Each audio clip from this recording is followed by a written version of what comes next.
What's up, guys? So we're on the podcast today with Richie Martinez from 10th Planet. In the podcast, we talk about everything from him getting his black belt in 3 years to him, going through the process of, becoming a full-time jiu-jitsu practitioner and teacher. And we go all over the place with this one, as typical, because that's the way that it works when I'm talking about something, right?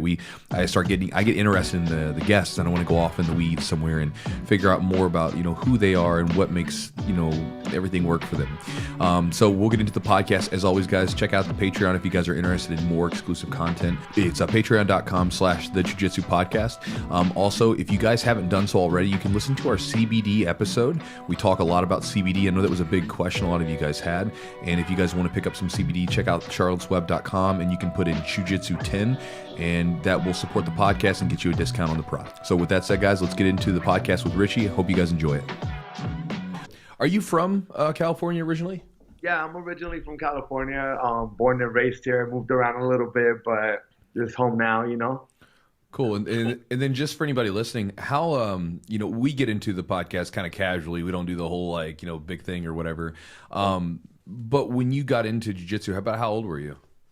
I was 27 years old. 27. How old are you now? 34. Wow. Because, I know that a lot of times people, jiu-jitsu ends up attracting a lot of guys in their late 20s, early 30s. Sure, and sure. You've been able to take it. You're at a pretty high level. You compete on some big stages. Yeah, definitely. Yeah, it was pretty funky. I was basically breakdancing my whole life. Got into jiu-jitsu, and then I'm one of the fastest American black belts. I got my black belt in 3 years and 11 months. So I definitely moved up the ranks pretty fast and competing at a rapid rate as well. Now, when you were training, you got your black belt in 3 years. How often were you training? Were you training constantly, or was it kind of just the body mechanics that you got from breakdancing were helpful? What do you think?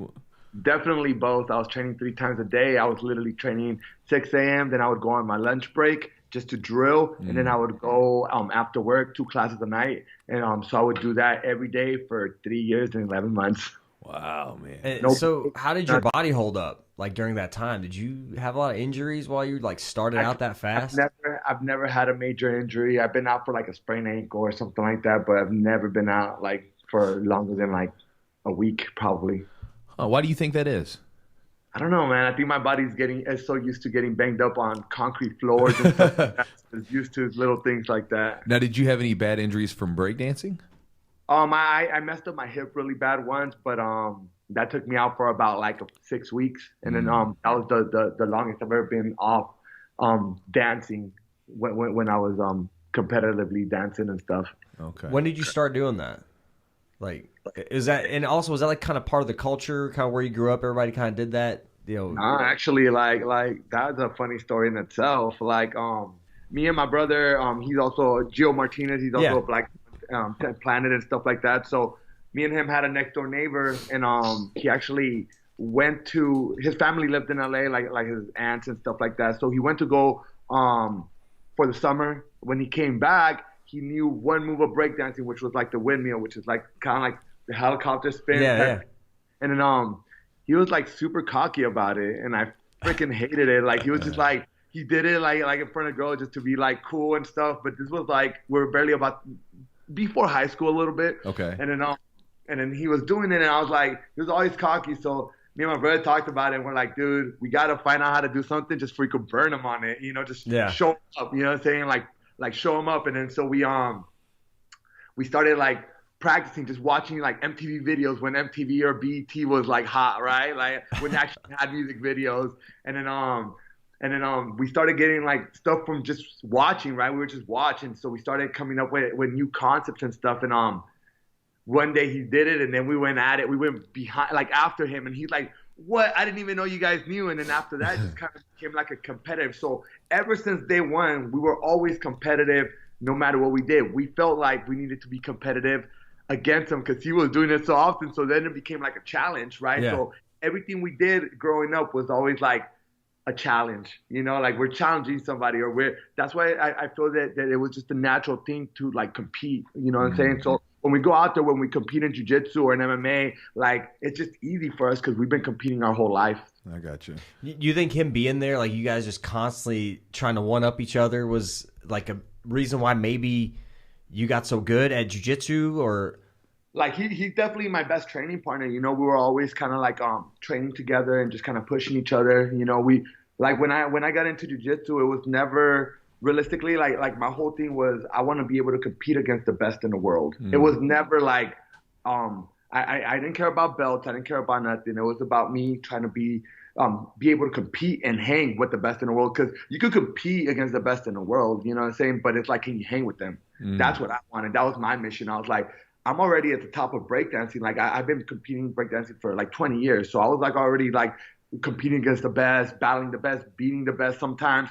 But then it became like, now we're at jiu-jitsu. Now I have to be at the lowest level. I didn't want that. I wanted to get up to the highest level. I love competing in big stages against the best in the world. I like being seen all around the world. So it was more like that kind of sense. I wanted to be able to compete against the best in the world. But after a while, like when I got there, man, then it kind of like, it was a little bit satisfying, you know what I'm saying? But it was so dope because we did it together. You know, we kind of pushed each other to get to that level, to be able to compete against the best in the world. Yeah, both of you guys have had some really big wins against some super, super tough dudes. You know, I didn't catch this yet, but how did you guys get into jiu-jitsu? Did one of you guys get into it first? And, you know, how did you personally get into jiu-jitsu? What took you away from breakdancing into it? So we were actually teaching breakdancing at a jiu-jitsu school that was a dance studio / jiu-jitsu studio. Okay. You know, it was like, so we were just teaching breakdancing class. And then out of nowhere, like the instructor's like, hey, you know, you guys could train jiu-jitsu for free if you guys wanted to. But we were already kind of like fans of UFC and stuff. And it just kind of made it easy because it was something that we like. I mean, I was working full time. I was working at a warehouse and stuff like that. Gio was working as well. And we just kind of like, all right, I guess we'll start training. It's just something that we liked but never could really afford or never thought to just like, I'm going to go to the gym and do jiu-jitsu. It was never that kind of scenario. So when we got the chance to actually do it for free, we took full advantage of it, man. Like it was like, you could train for free. The next day we're already there training. You know, there was no hesitation. It's something that we always kind of admired and had like a lot of respect for, especially like breakdancing has a really strong connection to like martial arts, you know, like never really did it, but it's just kind of like b-boys or breakdancers, like they always appreciate martial arts, you know, so like the Bruce Lees and stuff like that. So it was kind of like in our culture already. Well, I would think that because you guys, I mean, you know, breakdancing, it's movement, right? And you think about like, you know, that's one of the things I've noticed, like when I teach new students, like when they come into the gym, if I try to if I show them some really basic movement, I've gotten used to asking this question. If we have some guy who like, you know, just showing a basic shrimp or hip escape, try to do this movement and you'll see some guys, they nail it like right there, no problem. And then other guys struggle with it.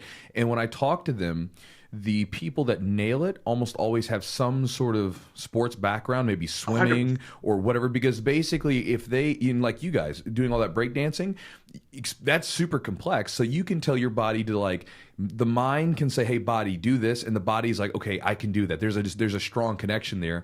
Whereas someone that comes from more of a sedentary lifestyle, they're not going to have that mind-body connection. So, you know, that's, I'm sure that breakdancing background served you really well.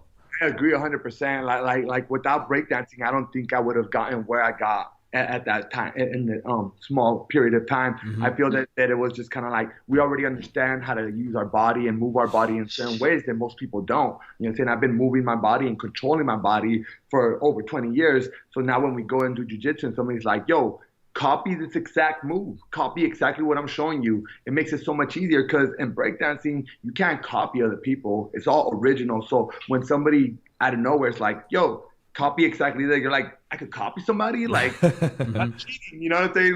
Like you're giving me the answer. That's cheating. So it kind of made it easy. So then when we started doing it and people were like, do exactly this, it just made it easy. And we kind of like, well, I want to do that, but I'm going to do it with a twist. You know what I'm saying? I'm going to make it a little bit more with my style because we're so used to doing that already, you know? So it kind of created like we could bring our personality into jiu-jitsu. And I made it easy because all you did was give me a pattern and I just kind of made it my style. It made it a little bit more Richie, you know, a boogie. And so I made it my style. So it made it easy and it made it even funner. You know what I'm saying? Like I feel that Eddie Bravo as our coach, he kind of gave us that push, like be yourself, like don't change, don't don't conform to this style. Like, do what you need to do to make it fun for yourself and to be, you know, saying he made it easy for us to be creative and just to be ourselves. Did you start out at a 10th Planet gym, or was it?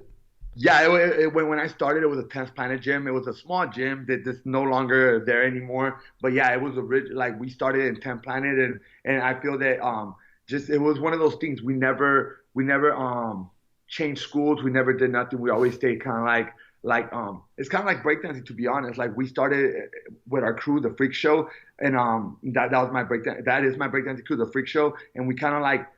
We never changed crews. We got offers to, yeah, you want to dance with us? And we're always like, no, we have to stay true to the only reason why I danced was to hang out with my brother and my friends. Mm-hmm. The only reason why I did jiu-jitsu was to hang out with my brother and my friends. You know what I'm saying? So it was always kind of like, we always kept it family and we always kept it with each other. We cross-train a lot and stuff, but since I started, it was always 10th Planet. You know what I'm saying? It was always like, we definitely like strong soldiers and we're loyal to our team, you know? Mm-hmm. Do you feel like that, you know, the style of jiu-jitsu fit your body and like what you were used to better than like traditional jiu-jitsu? I mean, just 100%. With the hip flexibility and, you know, obviously you have to get in some pretty crazy positions and you have to have some good hip mobility. So do you think like doing the breakdancing was a good transition to that style? Man, like, it sounds crazy, but it's like I feel 10th Planet was created for us. You know what I'm saying? Like, it was like our body type. Like I feel that when somebody gave us the platform of 10th Planet, we're like, oh man, like this is meant for us. Like, it almost felt like we belong here, you know. Like it was never. I mean, even though you see still like flexible grapplers and stuff like that, I feel the 10th Planet was exactly what we needed to be. It was where we needed to be at the time, you know, and it was like, it was perfect for us. It was our style. And to be honest, like our breakdancing crew, like if you look back and you the Freak Show, it was like not a traditional breakdancing crew. Like there was a lot of traditional breakdancing crews with like original style and just real hip hop. And ours was the opposite. We're all punk rocker kids, you know what I'm saying? Like kind of like literally that. We're like punk. I grew up listening to like punk rock my whole life. So it's like I was never even like into like hip hop. You know what I'm saying? It was just like I just liked the dance of it. You know what I'm saying? And then we got into the culture and started combining things together. But when I started dancing, like I wasn't just like a hip hop head. I was literally a punk kid. You know, my brother was as well. We listened to like rock music and stuff like that, classic rock and stuff like that. And that kind of style wasn't traditional for dancing. It was in hip hop, and I feel that 10th Planet is not traditional jiu-jitsu. You know what I'm saying? It's the opposite of that. So it kind of like we kind of fell to where we were at in dancing when we got into jiu-jitsu. So it kind of like feels like we're in the same family that we were before, and you know, nothing changed. We could still be ourselves. We could still try to be creative, original, and I felt that made it easy for us to get so tight with Eddie Bravo and the rest of the 10th Planet crew. Cool. Yeah, that's one of the things. You know, one of my old coaches said it a long time ago. He said that, you know, a sign of a good gym is when you walk in there and, you know, you roll with maybe 10 different people and you roll 10 different styles. You know, because I go to some gyms and I'll train, and when I go in there, it's like you know, everybody's wearing the same color gi with the same patches, everything's exactly the same, and they've been taught on this curriculum where everything's exactly the same. And when you roll with them, it's like rolling with like robots, like one after the other. They do the same thing, you know. Many things like that. And I don't like it. You know, like one of the things I try to like stress, even, and I was going to get to you in just a second with your coaching, is I always tell guys, move in your own direction, wear whatever color gi or rash guard you want to wear, do the kind of moves you want, because again, just like you're saying, it's an expression of who you are on the inside that's coming out externally, right? You know, it's all these things, the way that I mean, I know you probably agree with this. Sometimes you'll meet a guy and he's so super chill, and then as soon as you roll with him, he's intense, and you're like, oh, there's something under there, man. Like, you know, you might have this mask on that you have, but deep down, you're an intense dude. So with your own teaching, because I think you got your own, you guys have your own gym, right? So we have 4 gyms out here in San Diego. Nice. I have my own, which is 10th Planet San Diego. Cool. Gio has 10th Planet Oceanside. Kevin Burbage and Liz Carmouche, they have 10th Planet Poway, and PJ Barge, he has 10th Planet Spring Valley, and all of us are 10 Planet Freaks gym. So we have our own kind of like umbrella under 10 Planet, you know? Nice. Do you now, with your own guys that you teach, do you encourage this sort of same sort of creativity, like move in your own direction, kind of follow your own music, so to speak? 100%. There's nobody like, I mean, even we all have different characters. We all have different body types. We all have to have kind of our own similar or our own distinct style. You know what I'm saying? I think, you know, jiu-jitsu to me, like people's like one thing that it doesn't bug me, but I think it's funny when people's like make jiu-jitsu violence again. You know what I'm saying? But it's like, I'm the opposite, right? Like I think there's room for that, but for me, it's like jiu-jitsu is an art. Yeah. It's an art. You know what I'm saying? Like it's a painting. It's an art. So everybody is their own painter and has to create your own style of painting. You know. And I feel that jiu-jitsu is that exact thing for me. It's an art. You know what I'm saying? So I think it's a beautiful thing. No matter what, there's submissions, there's some rough scenarios, but at the end of the day, it's art. You create your own art the way you want to create it, you know, and you could be your own person doing it. So I think that that's a big thing for me. Like for me, I teach the guys to be their own selves and just to be creative and just to make jiu-jitsu beautiful, you know? Yeah, no, I the analogy that I use all the time is that, you know, jiu-jitsu, you know, it's a martial art. And, you know, instead of having like canvas that we paint on, we have the mats and our body, you know, our movements, those are the brush strokes. And some people, their brush strokes are really like really heavy and aggressive. And then some people's brush strokes are a little bit more smooth and finessed. But ultimately, we're all sort of creating our own style of art. So whether that's violent art or whether that's like, you know, very smooth and finesse art, we're all kind of doing the same thing. That's perfect. I couldn't have said it better myself, man. That's exactly what beautifully said, bro. Yeah. Do you think, just from what you've said, you know, you guys growing up in a different kind of having your own style, and then you get into 10th Planet, which is kind of a different style. Have you always felt kind of like an outcast almost, like somebody that's just kind of on the fringe out there, somebody's really different? I not necessarily like that, but I always kind of wanted to do my own thing. I never really wanted to like cater to like trends and stuff. You know what I'm saying? Like these guys listen to hip hop. I don't want to listen to that. I want to listen to this. You know what I'm saying? Like I always had like a different ear, a different eye, or a different vision to what everybody else was doing. You know, so it was never like my intentions. It was just who I was, like realistically. But it was like in high school, I didn't hang out with like the sports guys. I didn't hang out with these guys. I hung out with the nerdy kids. You know what I'm saying? They're like the kids that like comic books. The kids that like yo-yos.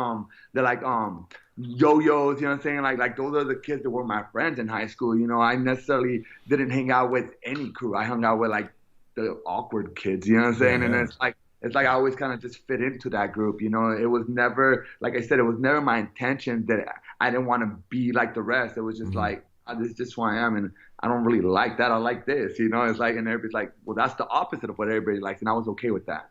Do you feel like you guys get like kind of hated on a little bit for being a 10th Planet, for being kind of different, not following the traditional kind of jiu-jitsu path?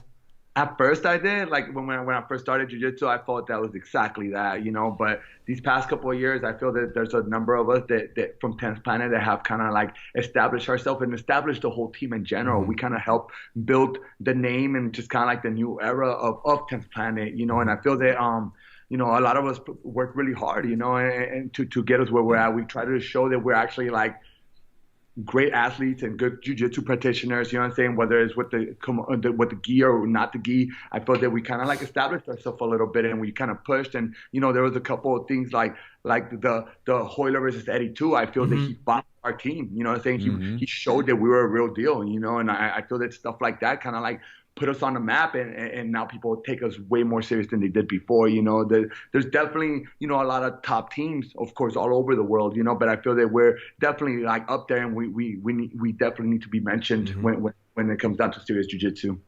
Yeah, man, I think that, you know, because it's funny, when I first got into jiu-jitsu 2003, you know, I remember that there was initially this kind of you know, within the first couple of years, you know, 10th Planet was a thing, and initially it was just like, it's just rubber guard stuff, whatever. And then now, you know, there's so many different types of guys that are a part of the 10th Planet. I've seen guys that are 10th Planet guys that are like bruising wrestlers, like going for like chokes, super flexible guys. You know, I really didn't realize that there was such a some animosity between certain gyms. There was a guy that came to my gym years ago. He was a 10th Planet guy, and he stopped by to pick up some mats that we were selling. And when he came in, he had a 10th Planet shirt on, and he like had a hoodie, and he's like, I need to zip up my hoodie. And I looked at him, I said, why? He said, well, because, 10th Planet. And I looked at him, I was like, dude, I'm a white dude in Kentucky. I'm like, man, I don't care about any of that stuff. It's like, to me, it's another style of jiu-jitsu. Just like, everybody has their own styles and systems. Mm-hmm. It's just another style, another system of jiu-jitsu. And I think you're right. Like, you guys have so many different people that compete under that umbrella, under that style and that system that, it's no longer, 10th Planet's no longer just like, Eddie Bravo and Rubber Guard. There's so many different people that are a part of it. Like you said, who was it? Was it PJ?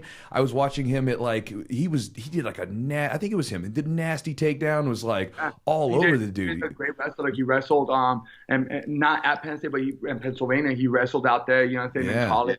In university and stuff like that. He's a great wrestler, and that's actually my first black belt that I ever gave out. PJ Barch is a beast, a monster. He's been training with me since he was a blue belt, but he was always a great, incredible wrestler, and I think that made it his own style, and now he's one of the best. I feel that at 155 right now, 170, and he's only coming harder, And that's beautiful too, because just like we were talking about earlier, you don't have that, you don't have the same style as him, but but he received your black belt, so you guys are working together, you're training together, but then ultimately you guys are free to go in different directions. 100%. And I think that's a beautiful thing, because like I said, I've been to so many gyms where people aren't able to do that because they get locked into like, this is the way that you have to do it, rather than, hey, listen, I've got a way that I do it, but take what you want out of this and develop your own way of doing it. Yeah, the beautiful thing about it is like knowledge is endless, right? So it's like whether you know it, I know so much stuff that I necessarily don't use. It's just because my style, it doesn't fit right.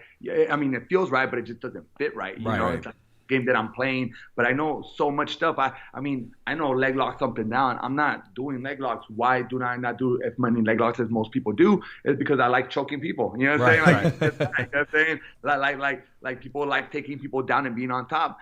I like people being in my guard. So I'm not going to try to take you down if I want you in my guard. It just takes it a different perspective, right? It's like I'm going to get what I'm good at and what I like, and I'm going to try to do my best to apply those moves when I'm competing or when I'm grappling. But if I'm doing the opposite of what I want to do, then I'm really not having fun anymore. Nice. You know what I'm saying? Absolutely. So it's like, it's one of those things. It's like I do jiu-jitsu and I compete with jiu-jitsu because I love it. Once I start doing something that I don't love, then it takes everything away. Like it's not going to be the same. So at this point right now, it's like I'm doing jiu-jitsu because I love it so much. And for me to make it keep on doing it or being fun, I'm going to just do what I like to do, which is the type of style, so that's something that should never change for anybody. Like I always tell my students, it's like, as long as you're having fun, keep on doing it. Let's keep on doing this. You know what I'm saying? Because like you see people and they're competing and they feel they're forced to compete.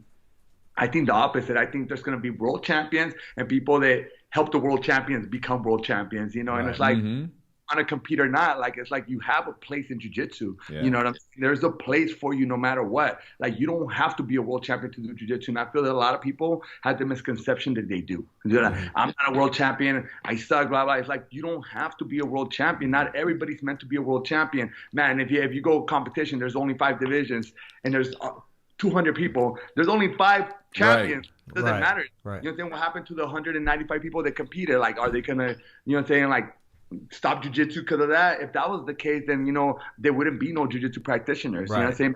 Everybody has lost at one time or another.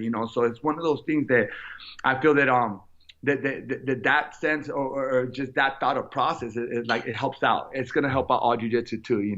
So right. No, I think like building legitimacy is you play your game, which is a 10th Planet style game, and you do it at a high level and you win. So you're playing your style, you're not conforming to anybody else's, and you win, and then people see that and they take notice and they're like, okay, so this shit is real. Like this shit is effective, And then we've got guys like, Ben Saunders, he's a black belt, and he is very effective. He plays a lot of guard in MMA. And he plays that rubber guard and he plays that omoplata and he does all that high guard, whatever, and so he's very effective. And so you're seeing that, like, okay, they don't recommend maybe pulling guard in an MMA fight, but some people that do are really, really scary dudes. You have 2 different kinds. You have Ben Saunders and like Tony Ferguson that like playing like kind of guard. Tony Ferguson plays both because he's a wrestler as well. it's that. And then you have like people like Alan Juban and Liz Carmouche that don't like being on the bottom. They like being on top. You know what I'm saying? So it's like, you get a little bit of both perspectives. Then you have people like EIBA McFarland. She plays both. You know what I'm saying? Right. So it's like, you get a little bit of everything, and now you start seeing it in the highest level from 10th Planet, and which is really cool to see nowadays, you know, because before it was like, we don't have nobody in 10th Planet that's competing at that highest level. Now you have Kevin Gaslam. He's a 10th Planet black belt. Right.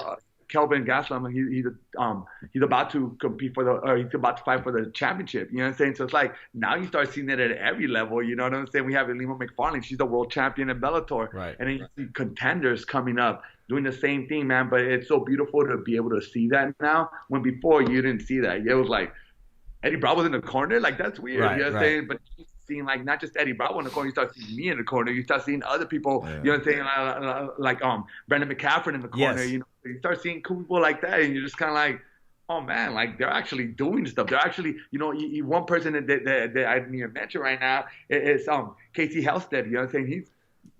All the MMA fighters are going to him for jiu-jitsu, you know what I'm saying? Yeah. So it's really cool to see it happen, man. And at first, like I said, man, before, like a few years back, it wasn't like that. And now it is, and it's like, it's so refreshing and just kind of like really cool to actually see us competing at the MMA highest level, you know, along with the jiu-jitsu highest level, you know. So I'm excited to be a 10th Planet guy right now. Yeah.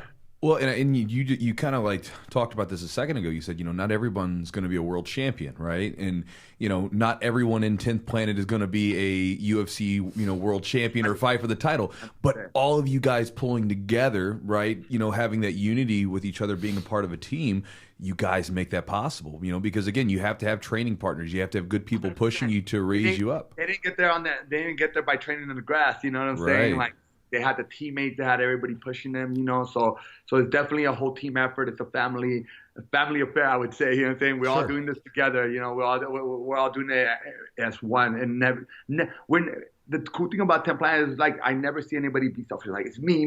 It's always like, we're a unit. We're together. You know what I'm saying? You'll see everybody throwing up the 10 planets and stuff like that. They're always trying to represent our crew, because it's like, man, we've been through it, the downs, and now we're in the ups, and we're trying to do it as a team, you know. So yeah. When did you realize maybe that you could do this thing for a living, like do jiu-jitsu at like a high level? What was it like, just when you were like going quickly through the belts, or? Man, like it was one of those things. Like, I was competing every weekend. Like I say the story all the time. Like, I competed probably like every weekend for like 2.5 years. Like before I started like noticing that I was actually like, man, I'm not losing very much. You know, I'm actually winning most things. You know, and it was a lot of SoCal stuff. You know, I was going to Las Vegas every once in a while, and like Arizona as well. But you know, I started seeing that I was like developing like winning scenarios all the time, and it felt really good. I started traveling a little bit more, started getting invited to do super fights and stuff. And then when I did EBI 1, that's when I already kind of knew that I wanted to get the highest level, but there was really no money involved other than like Metamoris, right? Like Metamoris was like the first one to actually like start paying. If you got paid. If you got paid, yeah. Exactly. So EBI was the first one that's like, Eddie Bravo was like, yo, I have this thing that I'm doing, and you're going to be the 170 guy, and Gio's going to be the 145 guy. They had 2 brackets, the EBI 1, and I ended up, I hadn't lost in a while. I mean, I lost every once in a while by like points or something, but I hadn't lost in a while. I think like, I probably lost like once or twice like at purple belt, but prior to that, like I went from like blue to like brown without losing, other than like 2 times I really cannot recall, but I know there was like 1 or twice that I actually did. But yeah, like I felt like I wasn't losing, I wasn't doing nothing. But when I made it to EBI, they brought in a lot of guys. They were from different countries and different states and stuff like that.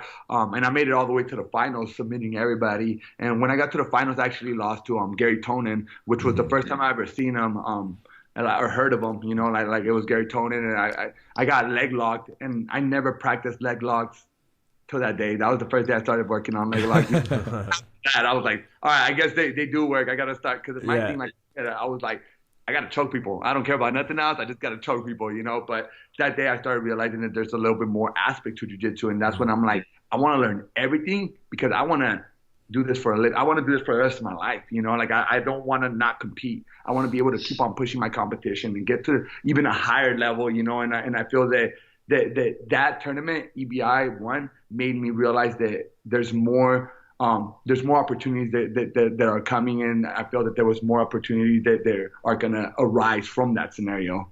Now, I know you said that you were originally like working and doing stuff like when you first started, but is jiu-jitsu, is that all you do now, or do you do anything else? Yeah. You know, I run 10 Pass San Diego. We have a really we have a really successful school right now. Like nice.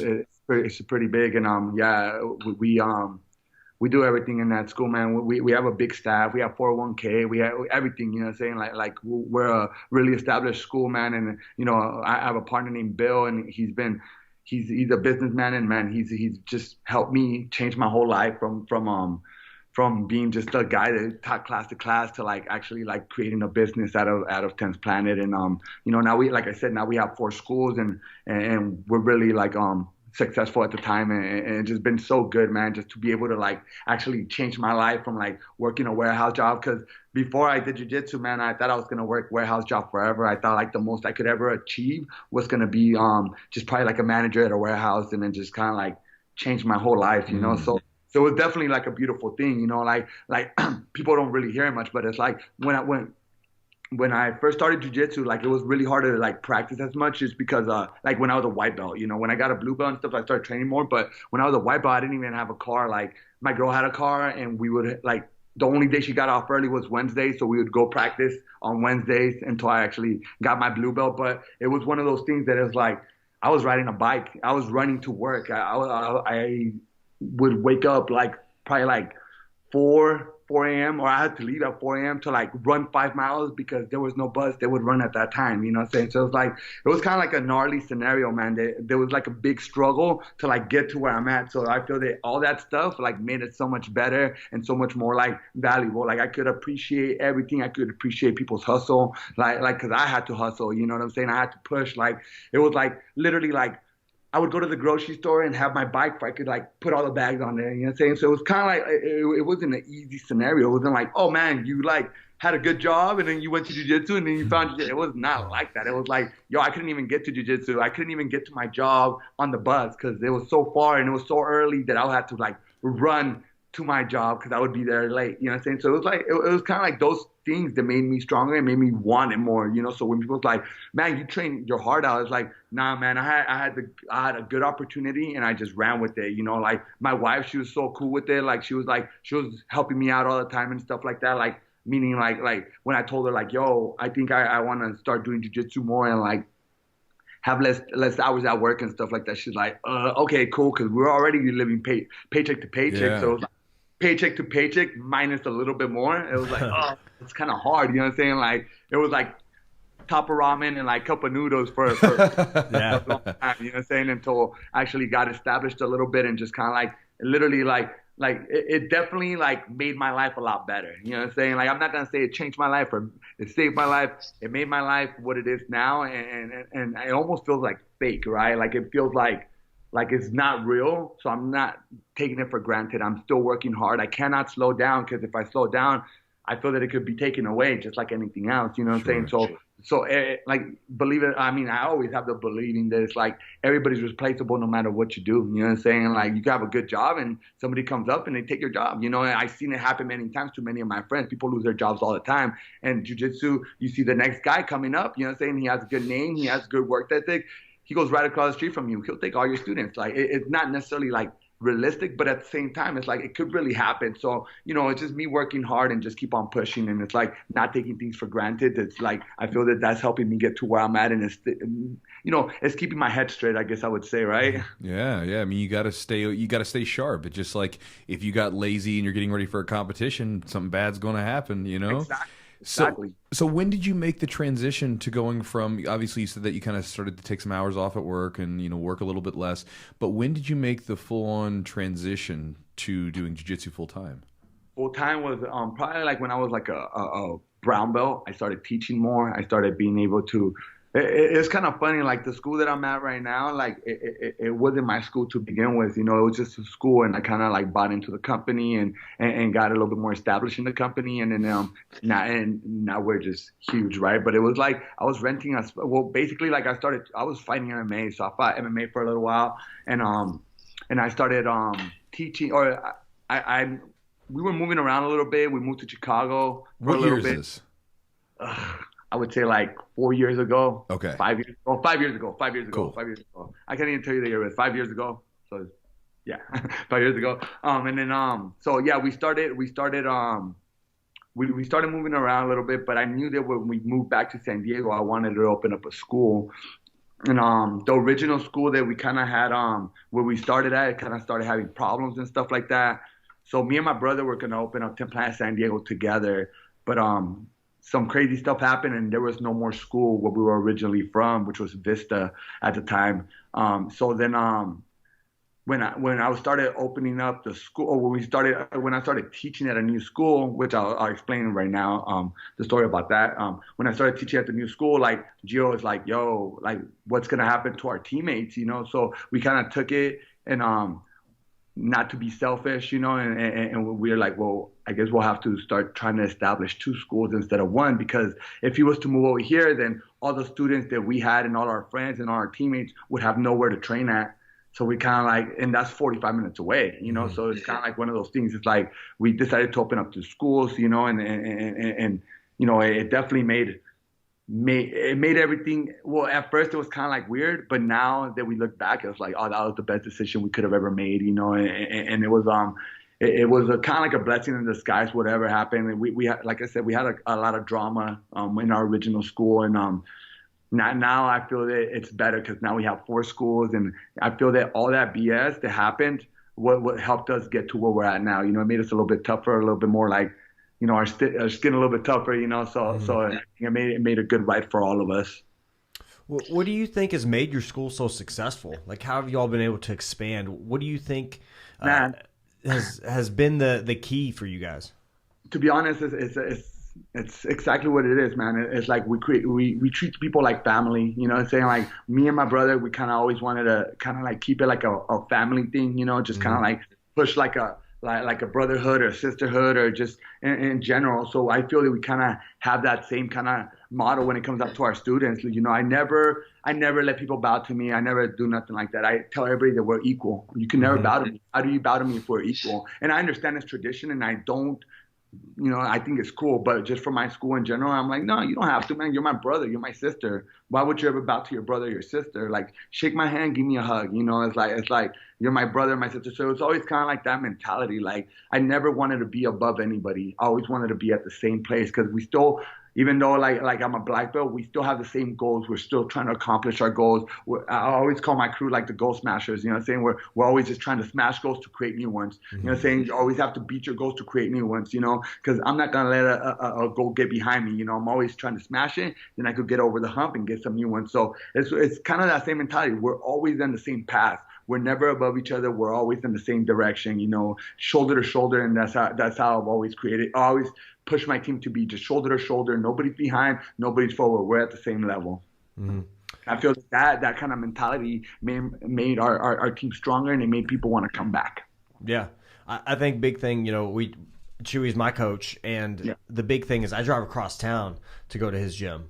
You know, for sure. Now I do that because of the atmosphere and because of the family. Exactly right. 100%. Like, we've got guys from every walk of life. You know, we got people that are police officers, lawyers, you know, people that work at a warehouse, you know, all ages, all backgrounds, you know, and that's the thing. Like, you have this melting pot of all these people, all these different ideas. Everybody's accepted. Nobody gives a shit where you're from or what kind of, that's the beautiful part where about you're coming from. And that leads to that environment, and I think like that leads to having a gym that's diverse with like technique and skill sets too, because people are, you know, not one specific frame of mind or one specific build.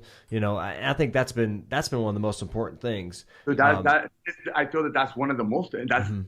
the beauty of jiu-jitsu, you're like you say, it's like, that's my jiu-jitsu family. It becomes a family, yes. And that's how it should be. And I think that's beautiful to even hear that there's, many other schools like that. It should be like that. It should be your family. It should be your brother, your sister. You spend so much hours a day with these people. Like some people spend more time at the gym than they do at home. You know what I'm saying? So it's like it's right here. Yeah. So you as a coach, that these people come in there and they're your family, man. They're there with you. They're sweating with you. They're eating with. So you eat with most of these people all the time. You know what I'm saying? You're like, all right, let's get our lunch together. Yeah. So it's like it's a beautiful thing, man. Yeah. It's really cool. It can be a beautiful thing. It can be a really cool thing. And then, like you said, I've just seen it go both ways. And I think that, just from listening to you, there's some parallels to some degree, like where some of the gyms that I had, there was some drama early on, and there were some things that I didn't like about them. And so when I created the gym, and got in there, like I was like, I want to create a program that I would want to be a part of. I want to create a gym that I'm like, I want to be a part of this. So this way, hopefully, the people that are like me, they'll want to be a part of it too. 100%. That's beautiful. You know what I'm saying?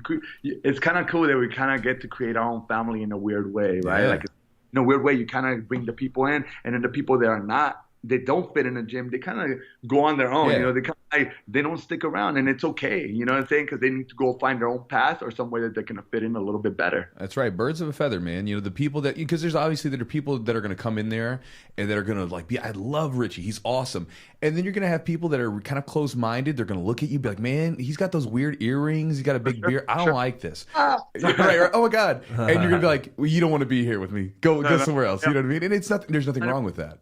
No, and that's the beautiful thing in San Diego. We have so many competitive schools, and there's so many schools out here, man. Anything you want, you could get some. You want to do no gi, you come to my school. You want to do a gi, you go down to like a different school, Artelis or something, and then you want something both gi and no gi, you go over here. You know what I'm saying? So it's like there's so much schools around here that just you get to pick from everybody. And the cool thing about it is like most of these schools are pretty successful because they're so San Diego's so populated, you know what I'm saying, and jiu-jitsu is becoming such a popular sport and art. So it's like, man, like it's good to see all the schools thrive, you know what I'm saying? It makes me happy. Like people's like, oh man, like look at how much students they have, and it's like, at first, I was exactly like that. I'm like, man, I'm not going to have any students. I have to compete against these tough-ass schools. And now my school is one of the biggest schools in San Diego. And it's just awesome. It's such a beautiful thing to be a part of it, just because I do see everybody being successful. And I'm happy to be part of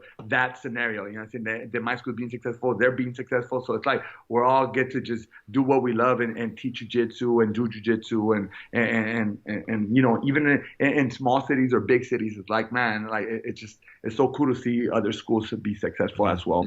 Yeah. But yeah, so a little bit about I forgot I was gonna go back to it.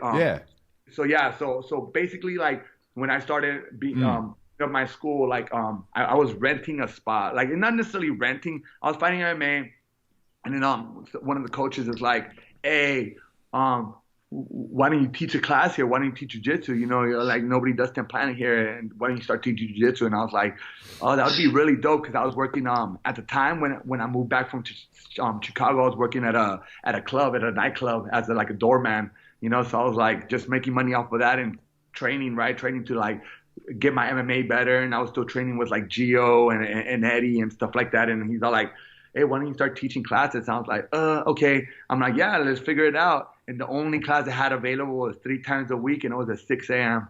And I was like, I'm like, all right, cool. So I started teaching 6 a.m. 3 times a week while I still had my night job. You know what I'm saying? And I was teaching 3 times a week, and I only had 2-3 students at first, man. It was kind of like, oh, this sucks, because I'm like, there's a bunch of people that signed up, that said they would come, and I only have 3 people, and I was like, oh man, this sucks. And then slowly it became from 3 to 10, and I was like, okay, better. And then it became 20 people at 6 a.m. class, and people started noticing, I started getting pretty crowded, but I had a small space in the gym, and they had an MMA ring or MMA cage, and then a boxing ring near where I was at, and I was like, oh man, I want to get my program bigger. So then it became that I had to I was teaching that, and then I started getting 5 classes a week. But then we started filling up the cage as well. We're like, oh, people need to jump in there because we don't have enough mat space. And then slowly started increasing my numbers. Then I got a night class. And that's when everything went crazy. You know what I'm saying? Like I was having like maybe like 20 to 30 people at night, you know what I'm saying? And it was just beautiful. And then, you know, me and the owner started talking, which was the owner at the time. And now we're partners, of course. Started talking about me getting into the company and becoming like his partner. And I took advantage of it. And then a few years later, or like 2 years later, we ended up like about to open up 10th Planet, San Diego. The good thing about it was the next door neighbors, which was like a car shop, like they were out. So we asked if we could rent a spot. We did, tore down the wall, and then we got the other side. So then I was like, man, I still don't have enough space. So we took the cage and the ring, we took it out, and then all that space became all mat space, and it all became my room. And then the other room was just for like Muay Thai and stuff like that, and strength and conditioning. So now I have like now the whole school. Before it was like MMA, like base school. Now we're like all jiu-jitsu like school. We do have some MMA fighters and stuff like that, but it's like catered to like jiu-jitsu. But man, like it was just kind of like it was a beautiful thing, because it went from like having 2 students to like now my night classes usually have like 60 students, you know what I'm saying, in a night. So it became a beautiful thing, man. It was just like literally like being like relentless, you know, like I was like, no, I'm keep on teaching, I'm gonna keep on working hard, I'm gonna keep on pushing. And people started seeing my hard work, and they wanted to do the same thing. So it's exactly what you said. We started getting people that wanted to be in a place. I wanted to create a place that other people like me wanted to be at. And that's exactly what happened, man. I created like a crew that people just want to work hard and just want to be cool with everybody and just real good vibes, you know? What do you think attracted people? Was that kind of what you said? Do you think anything about your teaching style attracted people to your classes? Was it like your guys started going to other classes and winning? What do you think it was? Nah, I think people just started seeing like how much fun we were having, man. To be honest, like I said earlier, like for me, it's all about having fun and just having a good time. So I felt that my people were just having a good time and talking about the classes, you know, and like slowly before anything, like it became like the school's program. It wasn't like a we used to have like 30 people in MMA, and now it's like reverse. Now like we have a few people, like, you know, 10 people in MMA class, and we have like, you know, we have 5 jiu-jitsu classes per day, and I think all those classes usually have about like 30 to 40 people. Nice. My night class has 60 people. So even my 6 a.m. today, I had like 30 people this morning. So it kind of like people definitely enjoy it, and they kind of keep on pushing to like want to be there and want to enjoy to being in jiu-jitsu. And man, it's been like the best thing that's ever happened to me, for sure, you know? So nice. Now, sort of flipping the script a little bit, like with your training, so as a competitor for yourself, for the guys that you're training and everything else, you know, there's a lot of people that sort of, everybody has their own thing that they think made them better competitors or make people better. Some people think, I got to, you know, it's hard rolling all the time. Some people do a lot of strength conditioning. Some people do a lot of drilling. You know, you as a coach, and then, you know, you as a competitor yourself, what do you think something that's really important, you know, and obviously this can be more than one thing, but really important for you to perform at a high level in jiu-jitsu from your own experience? I think it's a little bit of both, of drilling and rolling hard, right? But for me, like one of the most important things that I always keep on pushing to my guys is drilling and being consistent, to be honest. Those are 2 of the major things. You have to be consistent coming into class, and you have to drill as much as you can. Like, you have to understand the moves in and out. You know what I'm saying? You have to do it in slow pace, and you have to do it fast paced. And it's basically creating your timing, getting your timing perfect, you know? And it's like, if we don't drill it enough, you're never going to get your timing now. Of course, if you roll, you're going to get that timing eventually. But what about all the details? You have to master the details. You have to master step by step, inch by inch. You know what I'm saying? And I feel that that's always kind of be my thing. Because like I told you guys earlier, like I was only training once a week, like coming up, right, as a like white belt. I was only training once a week. But the rest of the time, I was still training. I was just drilling stuff with my girl on my So all that stuff was like one move for a whole week. Yeah. So I created like this mentality that's like drilling is the most important thing in the world. You know what I'm saying? So it was not because that's what I thought. It was just, that's what I did. I drilled so much and I perfected that move, and I was hitting that one move on anybody who was anybody. Timing, everything was perfect. You know what I'm saying? And it was because I just kept on drilling. I just didn't stop. I wanted to be good, and I only knew one move. I was only going to class once a week. I only wanted so that made it easy for me just to like. It made it easy for me to realize that that's what it took for me. Like for what it took for me to get good was drilling, and I just kept on drilling. I never stopped. You know. Did your wife ever just get tired of you messing with her with jiu-jitsu or talking about it? It seems like it's everybody has that. That until she started doing jiu-jitsu. Oh yeah, that's awesome. Yeah, so now she's a brown belt. She's a brown belt under me. She competes a lot. She used to compete more, but her job's really like hectic right now. But she competes a lot, man. She's definitely like a good competitor, good athlete, man. She has fun with it, and she teaches the all women's class at my school. So yeah, it's pretty cool to see. You know, like our family became like a jiu-jitsu family. Like, you know, she became part of the jiu-jitsu family that we have at the gym. So it's super cool. Yeah, tell me a little bit about you know, as far as the EBI went, or like getting into some of these big shows. Is there like a way you prepared? Were you nervous at all? Kind of how did that all come about? Like the EBI, for example. I just saw it like as a breakdancing battle, to be honest. Like, it's funny, like there's this video online, and you can look it up, and it was I think it's called Freaks Don't Sleep, and it's like it's about me and my brother, and we competed the day before EBI at like this big breakdancing competition in Las Vegas, and then so at the time we didn't really have much money or nothing like that. We're barely trying to come up and working our way into like making some sort of decent money. So we took the Greyhound back to Los Angeles to go compete at EBI the next day. So we're all tired from breakdancing the day before, and then we get to LA at 4 a.m. I believe, or 3 a.m. And then we had to weigh in by 9 a.m. and I had to cut like 10 pounds. Like it was crazy. Yeah, it was crazy. Like I was like sucked, like I was like kind of sucked up on the bus ride back from Las Vegas to LA. So it was just like so yeah, you see it all on video, man. But yeah, that's just a perfect example of like, it's like we just took it like a breakdancing battle. It wasn't nothing different that we didn't do before, you know. You just got to show up and you just got to do your thing, you know. Do what you've been doing all this time. Do all your, you know, all the drilling, all the rolling, like it just comes down to this. So it's kind of like the same mentality we had for breakdancing. It was never really like a different mentality, and I feel that made us good competitors. You know, we already had that aspect in us. Like, we love competing at the biggest shows, and now that we're at the biggest shows, we already knew how to do it. Mm-hmm. Well, what about, is there a format that you prefer, you know, just with your style of jiu-jitsu? I know you've done some IBJJF stuff, some point stuff, you know, EBI. I think you've done some combat jiu-jitsu as well, right? I'm the 70 combat jiu-jitsu champion at the time. So. Yeah. So tell me about, like, your favorite kind of style of tournament that you like. And also you did Quintet, which is a cool tournament as well. Oh, that was cool too, yeah. Yeah, it's a really interesting format. I love all the formats, man. Like, I hate that people are like, oh, I only like doing this. I only like doing points tournament. I only like doing submission only. Like, I love doing it all. I love doing jiu-jitsu, right? Like I don't care. Like, I mean, people are like, well, I don't like I don't like the rule set. It's like, dude, adapt to it. You know what I'm saying? Like, that's the key. Like, you have to be able to adapt to jiu-jitsu. You know, it's like, there's points. Guess what? You got to do points. There's no leg locks.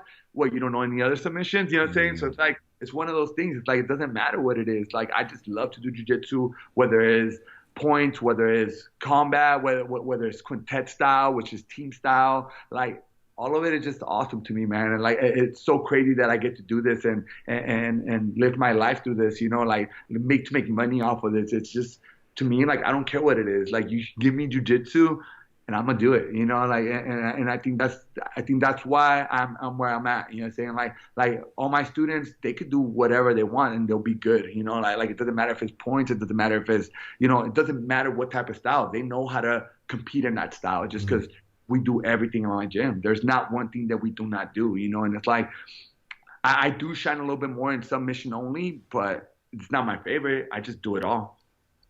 Mm-hmm. Yeah, I mean, you know, that's the thing. I think that a lot of times people get locked into particular types of game plans, and then, like you said, like, where, okay, well, leg locks, oh, you can't do a heel hook. Well, I can't compete in this bracket. You never want to, like, have that type of game where it's like, you know, if you know what I mean? Like, for instance, even me, like, I do gi and no gi. but I don't really have much of my game that's dependent upon a gi. Like I would never want to be able to like say, well, you know, my whole game's wrapped around dragging this lapel through your legs, and now all of a sudden I do no gi and I can't do stuff. Sure. So I think you need to be able to do both.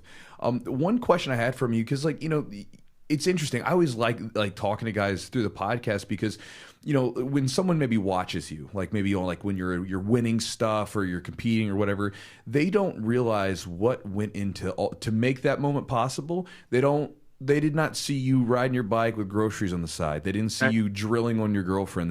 Or wife. They didn't see you, you know, going through all these different things, getting up, you know, leaving your bar bouncing job or whatever it was, and then having to go in and teach a 6 a.m. class, and like 2 guys show up and you're like, shit.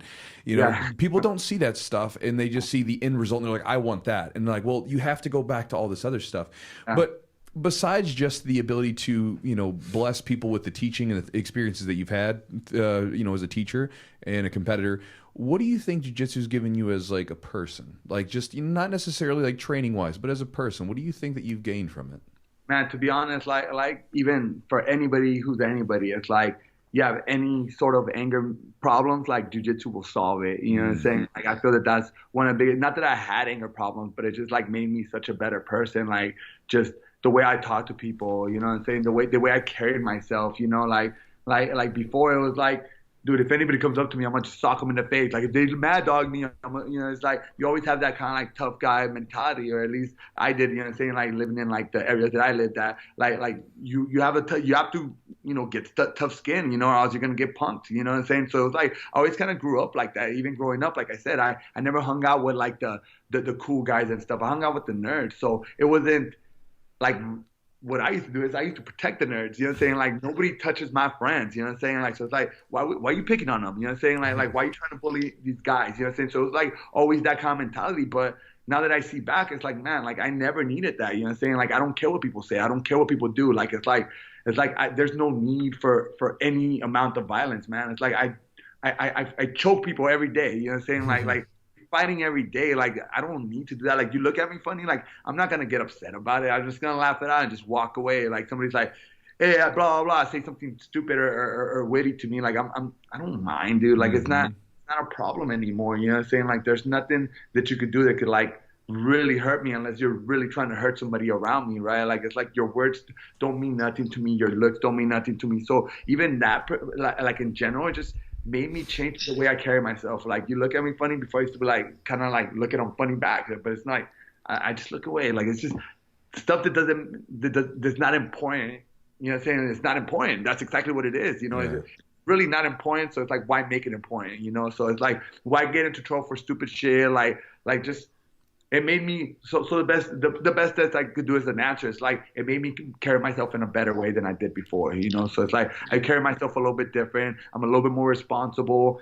I'm a little bit more mature. Definitely mature me, man. It's like how can I not mature when I'm getting humbled every day? You know what I'm saying? It shows a different perspective in life, man. Like jiu-jitsu humbles you every day. Every time you're on the mat, you get humbled, whether it's because you got your guard pass or whether you swept somebody, you're like, oh, nobody could pass my guard, and then somebody passes your guard and just keeps you there. You're like, oh, shit, I guess I was wrong. You know what I'm saying? Like, it made me realize that it's like, you're not always going to be the baddest, you know, dude around. You know what I'm saying? Like, it doesn't even matter. It doesn't matter who you are. You know what I'm saying? Like, you think you're tough. It's like somebody's going to pass your guard. Somebody's going to sweep you. Somebody's going to submit you. Like, there's no need to carry that anger, that kind of like, you know, like that kind of mentality, tough guy mentality. So I guess that's the best thing that it did for me. I know it's a really esoteric question, so sometimes it's really hard because especially if you've been in it and you've done a lot of things, it's probably given you a lot of things.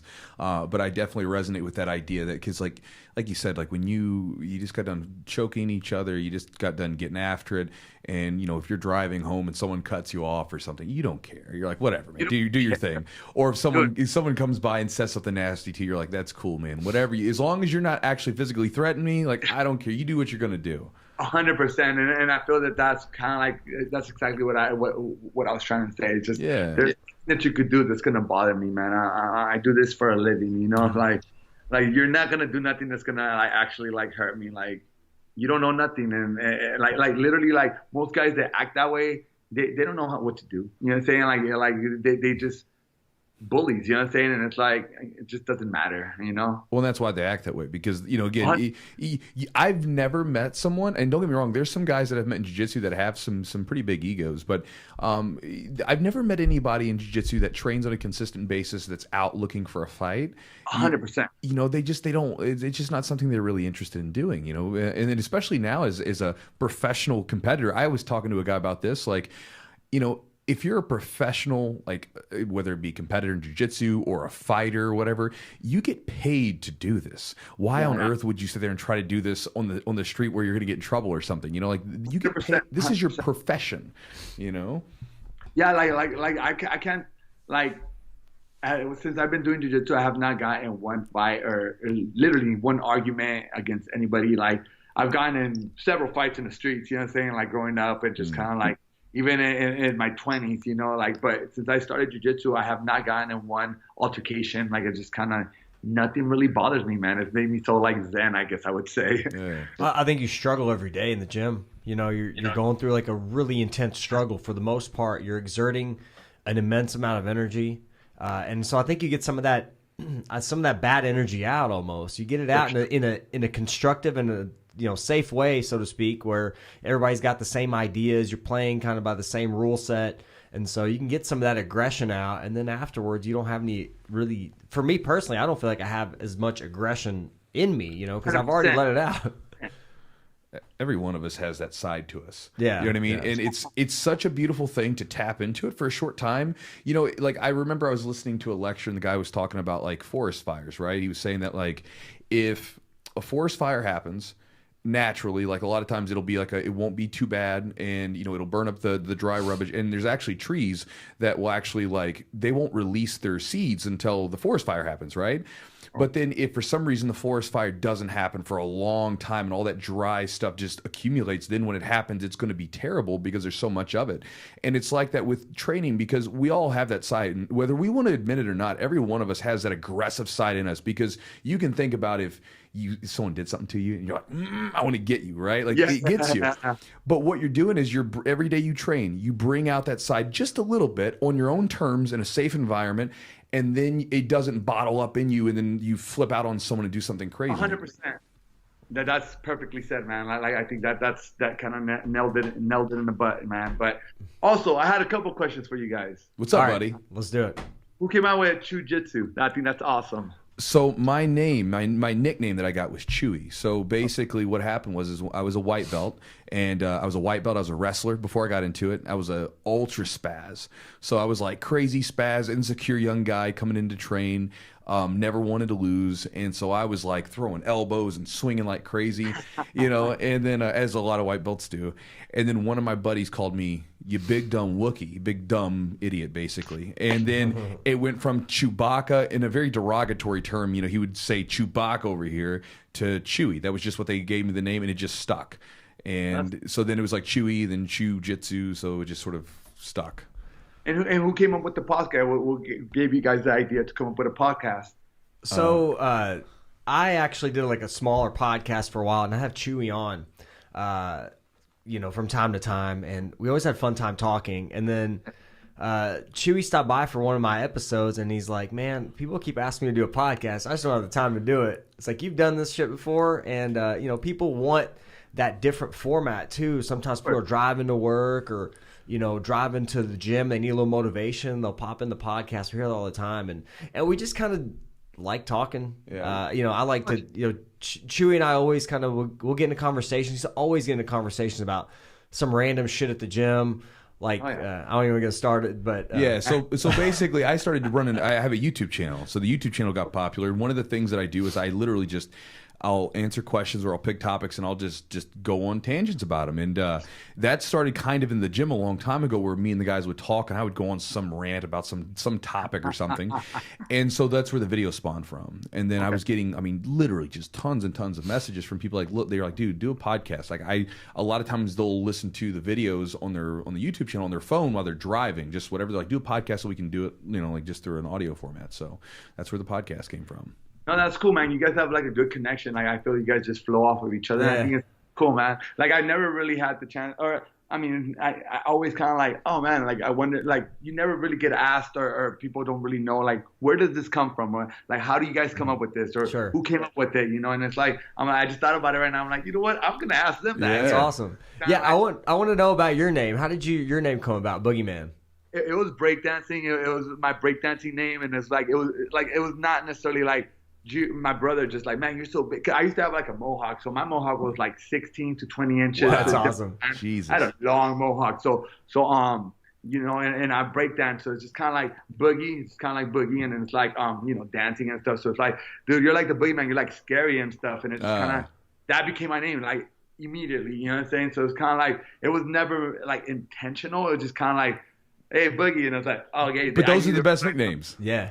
Yeah, it just became part of my nickname, and it was just kind of like, and I just stuck with it, man. It fits right into Jiu-Jitsu, MMA, and breakdancing, you know what I'm saying? So it's like it's been my name since I was probably like 15 or 16 years old. Yeah. Nice. What about your gym, 10th Planet Freaks? Is that kind of your all's? Is that from dancing? Yeah, the dancing. Yeah. So 10th Planet, right? So yeah, exactly that. So 10th Planet, you know what I'm saying? The affiliation or whatever, and then we kind of wanted. There was a lot of like different teams kind of like creating their own like little nicknames, you know what I'm saying? Like Scott FC's like Dark Side, you know what I'm saying? Like 10 Planet, or like the 10 Planet Dark Side or whatever. And then there's other people that like Monster Squad, you know what I'm saying? Just like their own little crew. So it was like Gio's gym and my gym became like 10 Planet Freaks, you know what I'm saying? Just because it's like that's our crew, the Freak Show, our breakdancing crew, and then like so then like all our students are like 10 Planet Freaks, you know what I'm saying? So it just became like a we're 10 Planet, but we just have another different umbrella, which is the Freaks. You know? So cool, it became cool, and the cool thing about it kind of like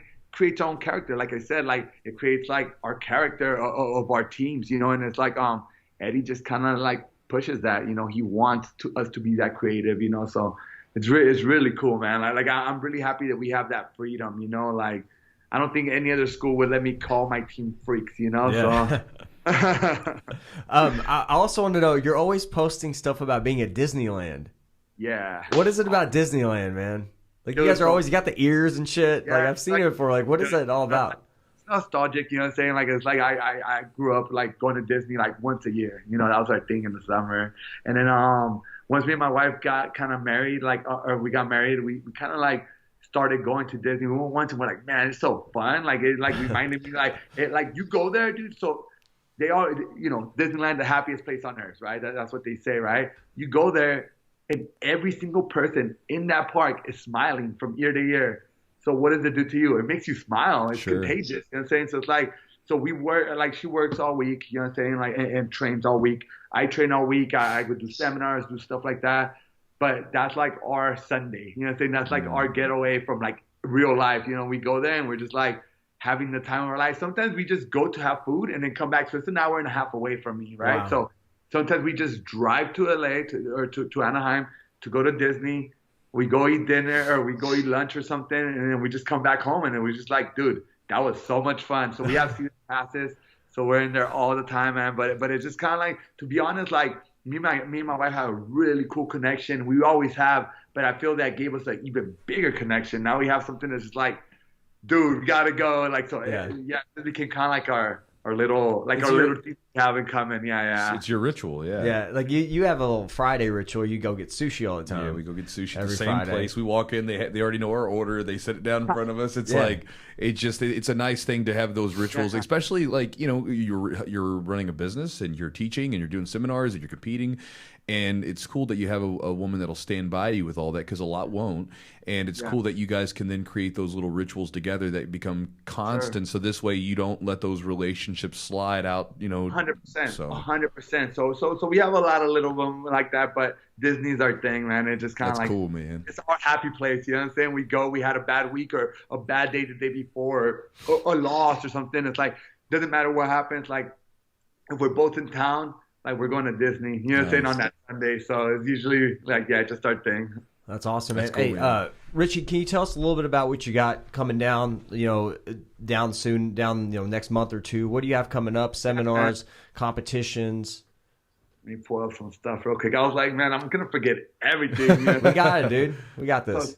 So I'll be out in Michigan on April 6th.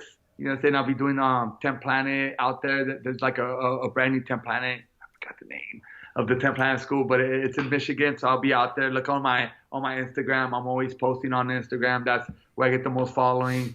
I'm just gonna break it down. So so I'm gonna be there in Edmonton, Canada on April 13th.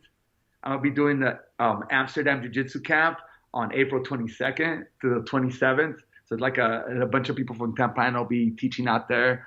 I'll be doing May 11th. I'll be in Omaha, Nebraska, doing a seminar out there.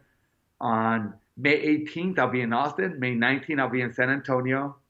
And then we also have a big 10 Planet. We do a yearly, like, this is gonna be our second year, and it's we call it the Nogi Freak Summit, and it's basically like the Coachella of Jiu-Jitsu summits. Like that's what we try. That's what we try to do. We're like, man, it would be dope to have like our favorite like Jiu-Jitsu, like, you know, saying competitors teaching seminars for a weekend, you know. So this year we actually sold out, but I'll make people jealous by saying it. So it's gonna be from June.